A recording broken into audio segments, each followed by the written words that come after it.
Et salut tout le monde, on se retrouve aujourd'hui pour faire un petit débrief, ça faisait longtemps, et un débrief de Ligue des Champions. C'est vraiment incroyable, un quart de finale et une victoire. On n'avait jamais tout simplement dans l'histoire de la chaîne fait un débrief où le Barça s'est imposé en quart de finale de Ligue des Champions et il est arrivé au Parc des Princes hier, victoire 3-2 et on va commencer tout de suite ce débrief.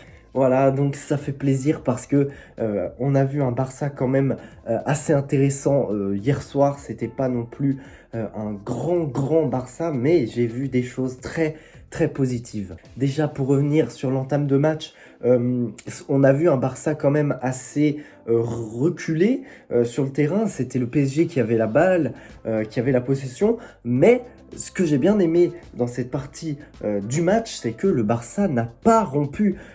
Je peux vous dire que si on avait fait ce match il y a quelques mois, le Barça aurait pris un ou deux buts dans le début de match et ça aurait été très compliqué pour la suite. Et là, on n'a pas encaissé dès le début du match, même si on était dominé tout simplement. Ils n'ont même pas eu de grosses occasions dans ce début de match.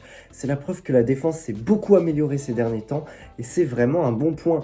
On peut dire que on n'a pas fait un bon début de match, mais moi je vais voir le bon côté des choses et je suis clairement satisfait de voir que cette défense s'améliore du côté du Barça. Et si on veut parler de la performance des défenseurs, je crois qu'on est obligé de parler de celle de Koubarsi qui a encore fait une masterclass hier tout simplement. C'est vraiment incroyable à 17 ans, toutes les performances de haut niveau qu'il fait.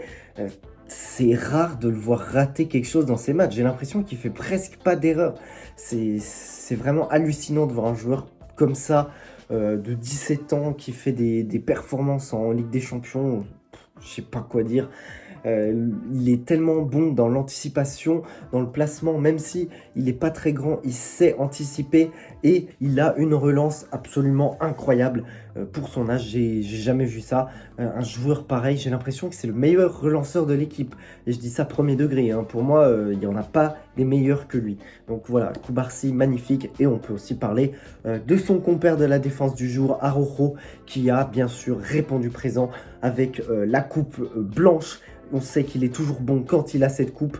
Et voilà, on peut dire que ça ressemble à une éponge. On peut dire qu'il a épongé les défenseurs du PSG. Voilà, je dis ça comme ça. Mais voilà, il faut dire, voilà, Rojo, très bon. Et quand Koubarsi a fait l'une de ses seules erreurs du match, où il s'est lancé et que Barcola partait dans la profondeur, il a su revenir et faire le tacle juste. Donc voilà, parfait. Ensuite, on peut parler de la suite du match. Toujours en première mi-temps, on a vu un Barça, après ce début de match, un petit peu poussif.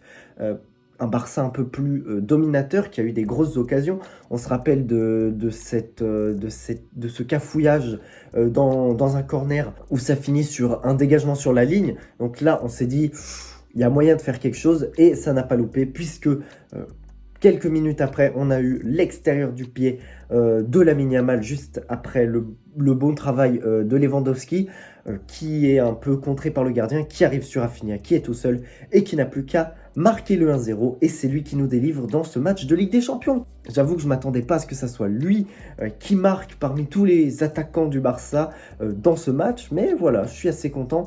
Voilà, il fallait le mettre de son mauvais pied. Bon, voilà, 1-0. Et ensuite, on arrive à tenir jusqu'à la mi-temps 1-0. À ce moment-là, je suis plutôt satisfait de la prestation. Je vais pas vous mentir, j'étais assez content, mais je gardais des retenues. J'étais pas non plus en train de m'enflammer dans toute la maison. J'étais quand même là, attention, le PSG sont pas morts. Et ça n'a pas loupé puisque au début de la deuxième mi-temps, on encaisse 2 buts en 3 minutes, je crois. Un but de Dembélé, voilà, comme par hasard, il marque que 2 buts dans la saison.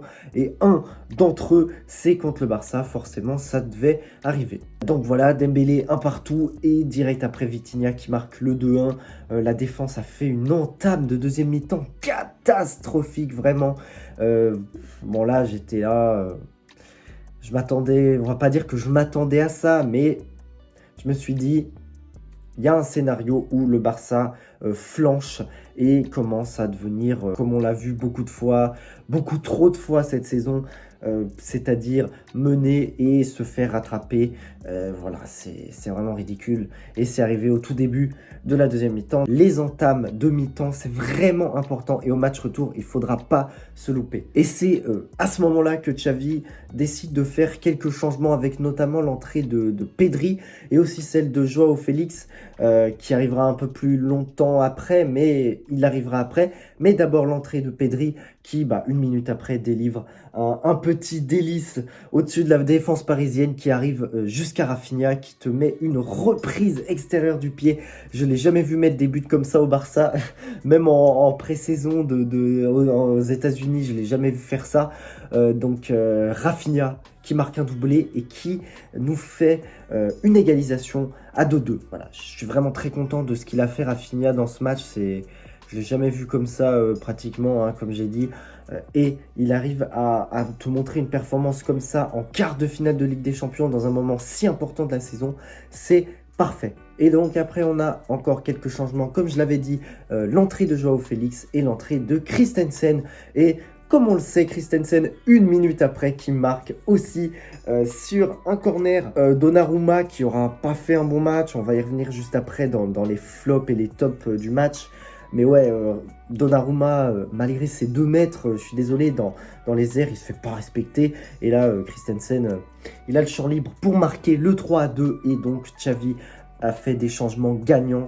C'est très très bien. On l'a critiqué pour des changements un peu bizarres, mais là, aujourd'hui, c'était parfait. Et donc, le Barça qui te fait une fin de match, franchement, je dirais... On aurait dit une équipe qui avait de l'expérience, qui avait une maîtrise dans le jeu. C'est-à-dire que quand il restait quelques minutes, on n'a pas essayé de contre-attaquer comme des fous.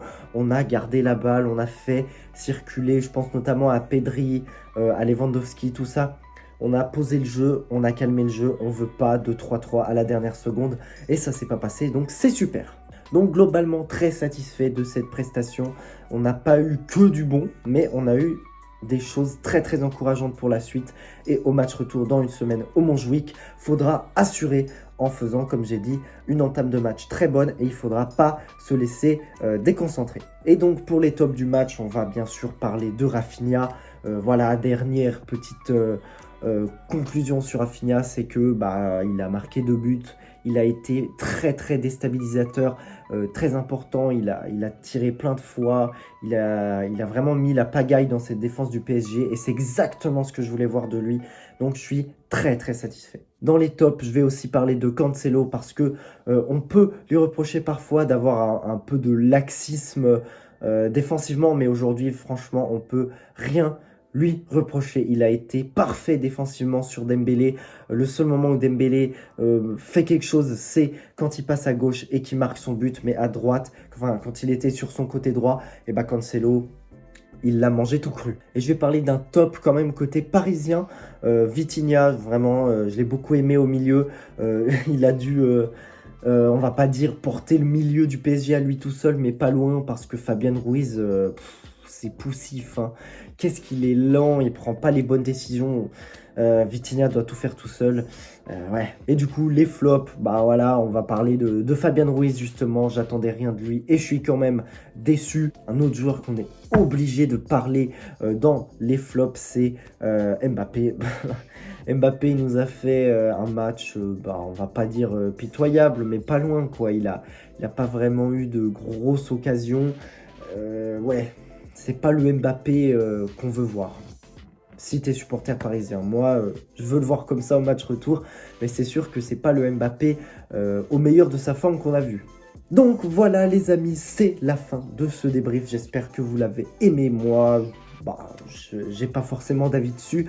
Moi j'ai l'avis sur le match et l'avis c'est que je suis très content. Et donc on se retrouve samedi, si je ne dis pas de bêtises, pour une nouvelle vidéo. Donc on se retrouve samedi, je l'espère.